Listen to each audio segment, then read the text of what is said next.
Here's the question that we're going to explore tonight. The first one is this. Is it time? Is it Soros time? He's kicking his, the euro is about to collapse. Everybody freak out. He's talking about that, and he's kicking that into high gear. The EU is on the edge of collapse. I don't know if this is the Soros moment or not. The Soros think that he can now give that just a little nudge off the cliff. Remember, we tried to warn about the EU, because if the EU falls, we fall too. The second question we have tonight is why? And this one really comes from, oh, gee, Glenn, it doesn't make sense. I mean, George Soros, he's a capitalist. I mean, why would somebody want somebody's economy to collapse? Nobody wants that, because he'll lose too. No.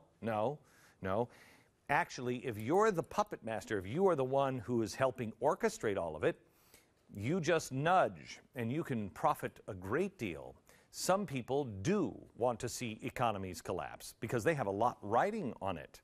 People like Spooky Dude George Soros made his claim to fame in the 1990s by betting against currencies. This is how he does it. Now listen, in 1992, he bet $10 billion on the British pound collapsing. $10 billion. Perspective. The amount of that one single bet, $10 billion, is larger than at least 60 countries across the globe. When the final damage to the pound were all tallied, millions of people in Great Britain saw their entire savings account, everything they'd worked their whole life, all their retirement accounts completely wiped out. Economies flew into turmoil from Tokyo to Rome.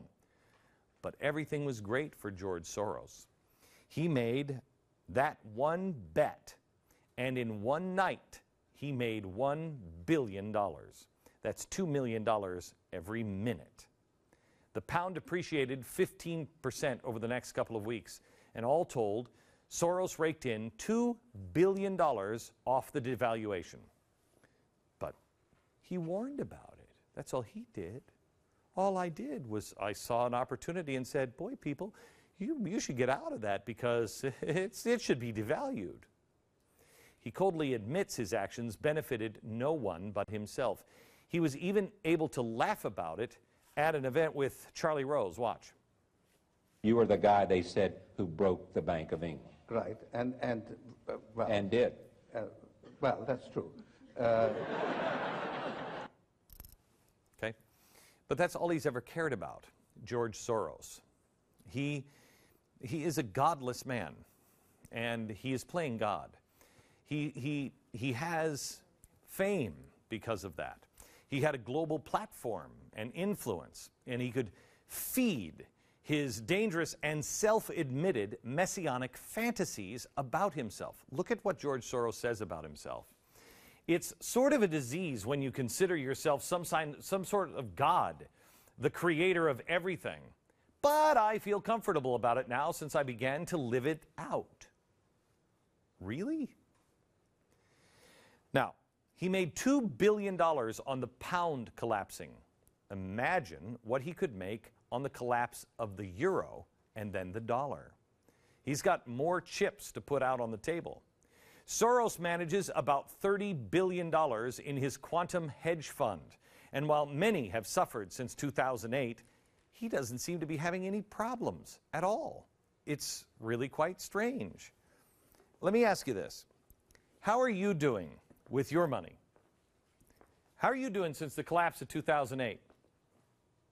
George Soros put a $1.1 billion, this is his earnings, $1.1 billion in 2008. In 2009, now remember, while you were losing money, in 2009, how much did you lose, percentage-wise? His fund grew 29%. Now, who has that kind of a year? It grew 29%. Remember, he's not making anything. He's not selling vomit bags or cars or anything else. He's betting on the markets. That guy should go to Vegas. Now, Soros gained, just in fees and investment gains, $3.3 billion. Last year, Forbes said he's one of the second largest ranking guys making money in the country. The first, I think, wasn't it, Tiffany? Wasn't it Facebook? Zuckerberg? Yeah, Zuckerberg. I know what he did. He's doing Facebook. It's a phenomenon. Last year, second largest gain of richest people in America went to George Soros. Nobody has talked about this in the mainstream media. $7.8 billion last year. Wow. Net worth increased by more than, ready? $13 billion since the collapse. So while you lost money, while you're struggling, this billionaire has made $13 billion since the collapse. His net worth was, in 2007, $8.5 billion. Now, it stands today $22 billion. How does somebody in this economy make that kind of money? Well, let's play a hypothetical game. Let's say that Soros, the fund management, has roughly now 3 times the amount of money, the amount of assets that the Quantum Fund had when he managed it in 1992, and he bet $10 billion against the sterling. That means that he wouldn't have $10 billion to put in on this gamble, but he'd have $30 billion to come up and bet against the euro. Now, if this would play out anywhere like it did before, in one night, a 20% gain, he'd make $6 billion in one night. So please don't tell me that George Soros doesn't want to collapse the economy, that he has no reason. He has 6 billion reasons to do it. And he's done it 5 times before. Why is no one in the media even looking at George Soros? I'll tell you why. Because they're all scared to death of him. He controls just about everything, everywhere. You're talking about the Koch brothers? Koch brothers? They're school children compared to George Soros. Everyone in the press this week concerned about Romney's paltry hundreds of millions of dollars. Please. Soros wipes his butt with Romney's pittance. That kind of money puts him on par, try this, with Fortune 500 companies. These Fortune 500 companies are about the size of George Soros. But you probably have never heard of these. Whirlpool, Kohl's, CBS. I didn't know they still made money, but apparently they do. The Gap.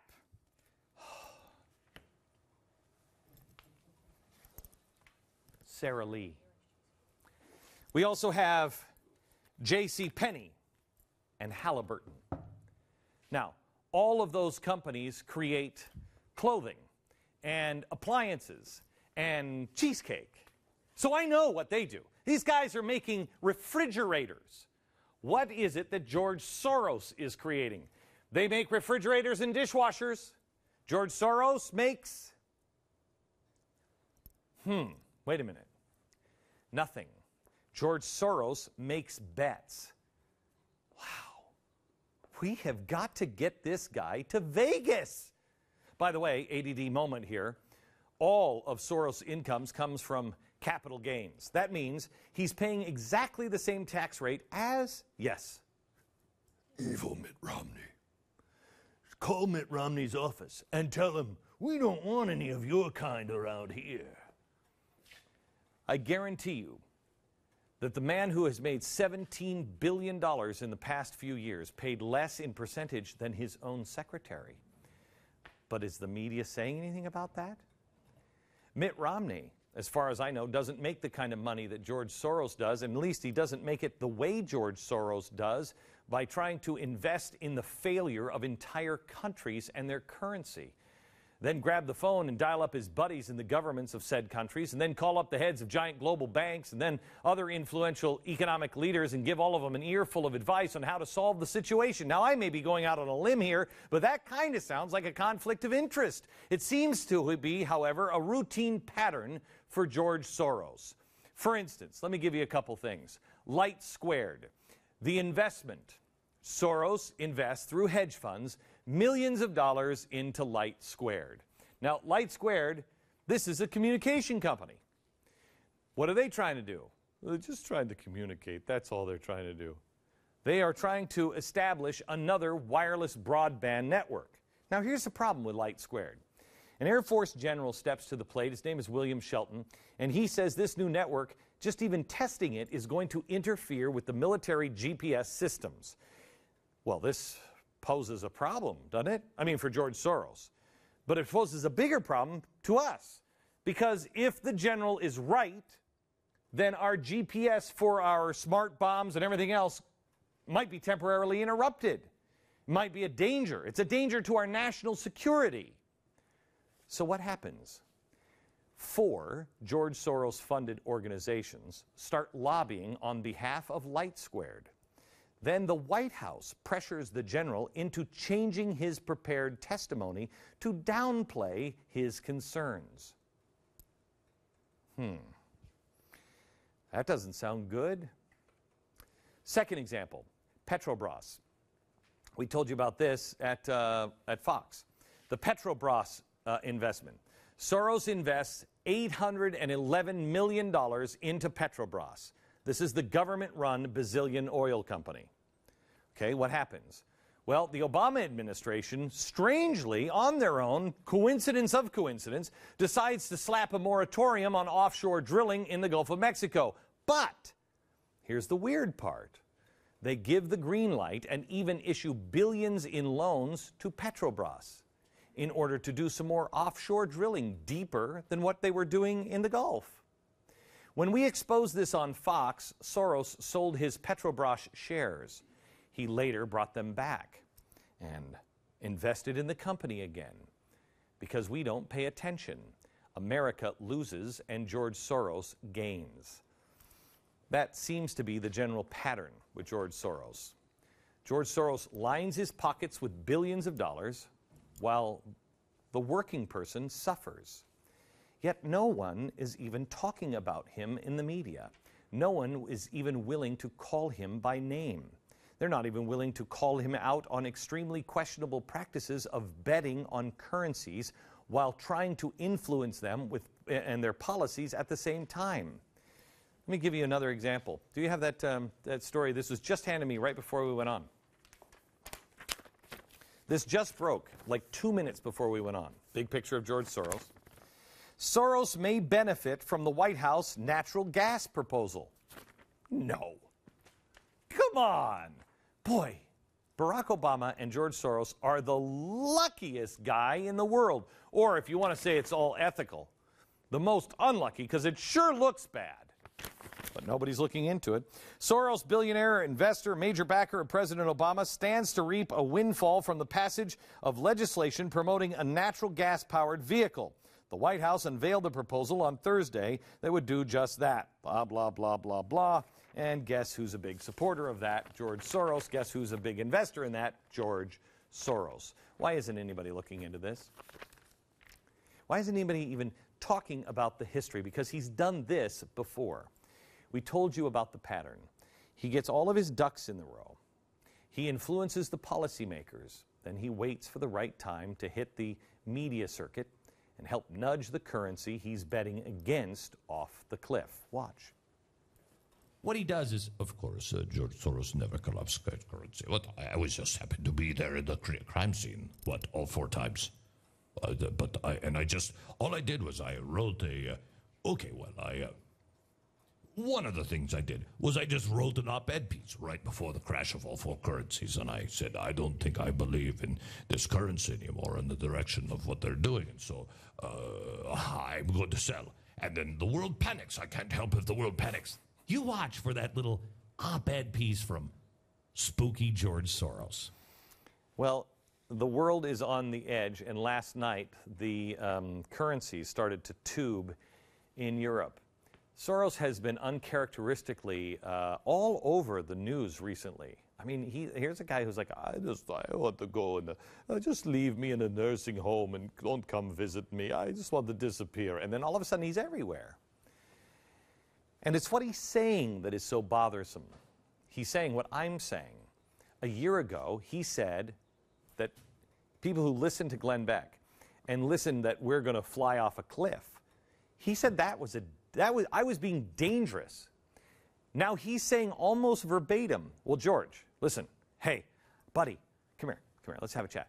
I don't know how you got so lucky, because that must be luck. If you're this stupid, if you couldn't see this coming, but I did, you should hire me. Maybe I could help you with some of your investments. But then again, man, you don't see stuff like this coming.